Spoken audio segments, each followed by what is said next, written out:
Assalamualaikum warahmatullahi wabarakatuh. Perkenalkan, nama aku Ryan Nasser, jurusan Civil Engineering, Universiti Teknologi Malaysia, tahun 2019.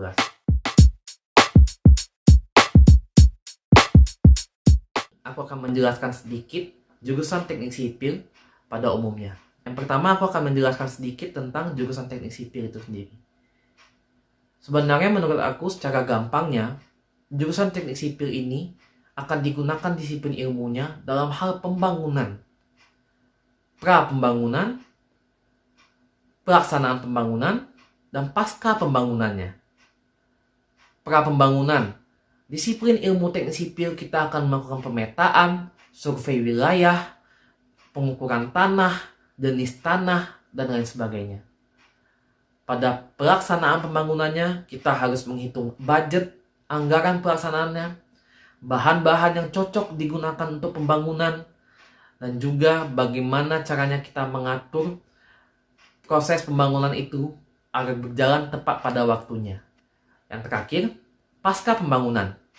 Teknik sipil tidak hanya memperhatikan bangunannya saja, tapi kita memperhatikan bagaimana lingkungan sekitarnya, bagaimana itu dampak lingkungannya, proses pembuangan limbahnya, alur transportasinya, dan lain sebagainya. Disiplin ilmu teknik sipil yang aku jelaskan tadi berkaitan erat dengan pembangunan infrastruktur, pelaksanaan, dan paskanya.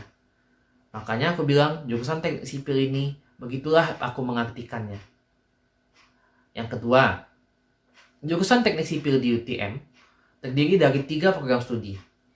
Yang pertama, Department of Structures and Material, Department of Water Environmental, Department of Structures and Material.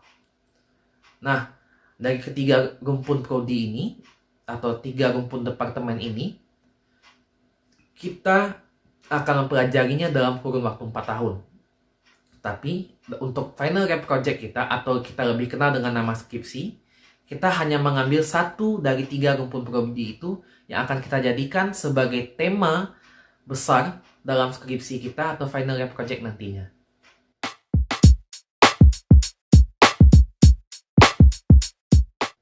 Yang kedua, jurusan ini langka nggak sih di Indonesia? Sebenarnya kalau aku bilang, teknik sipil ini bukan seperti jurusan lainnya yang dikenal mungkin sebagai jurusan yang langka. Karena aku bilang sini teknik sipil adalah jurusan yang pasaran. Kenapa aku bilang pasaran? Karena hampir semua universitas yang memiliki fakultas teknik pasti akan mendirikan jurusan teknik sipil.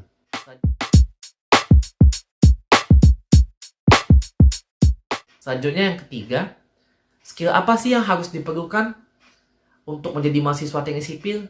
Menurutku ada 3, hitungan, hafalan, dan juga pemikiran kritis. Hitungan ini sangat penting, hafalan sangat krusial, pemikiran kritis sangat penting dan krusial. 70% dari materi perkuliahan kita adalah hitung-hitungan. Nah, lalu yang kedua, hafalan. Bagaimana kita memahami materi yang diberikan oleh dosen. Di tahun 2 nanti kalian akan masuk ke mata kuliah lab, di mana kalian harus paham, menghafal bagaimana runtutan-runtutan dari setiap proses pelaksanaan penelitian. Jika kalian terlewat dari setiap tahap-tahap itu, maka bisa dikatakan penelitian kalian gagal. Aku bilang hafalan sangat krusial. Yang ketiga, pemikiran kritis. Karena sebagai insinyur sipil di masa yang akan datang, kita akan menghadapi berbagai permasalahan. Maka aku bilang, berpikir kritis adalah bagian yang amat penting dan krusial.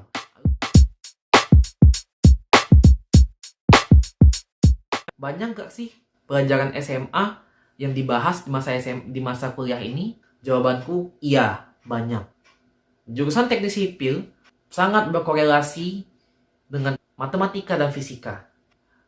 Bisa aku katakan, 50% mata pelajaran SMA, fisika, dan matematika akan berlanjut lagi pada beberapa mata kuliah di jurusan teknik sipil.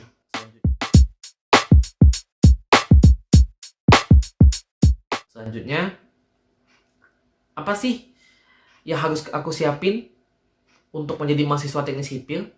Yang paling penting adalah kalkulator saintifik seperti ini.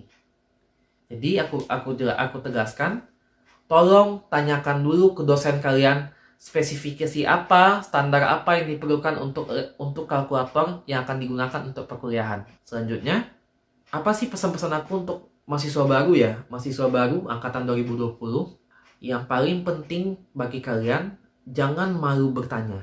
Jika kalian ragu-ragu, tanya ke aku, tanya ke kakak-kakak tingkatku, angkatan 18, 17, bahkan S2, kalian boleh tanyain. Dan itu kalian akan bertemu dalam acara gathering yang dilaksanakan oleh PPI UTM sebagai bentuk welcoming kami kepada teman-teman semua angkatan 20. Kalian bebas bertanya, jagalah kesehatan kalian. Jangan sampai kesehatan kalian menjadi penghalang kalian untuk terus berkreativitas di masa perkuliahan kalian. Mungkin sekian dari aku pada video ini. Jika ada kesalahan, aku mohon maaf. Sampai bertemu lagi. Bye-bye.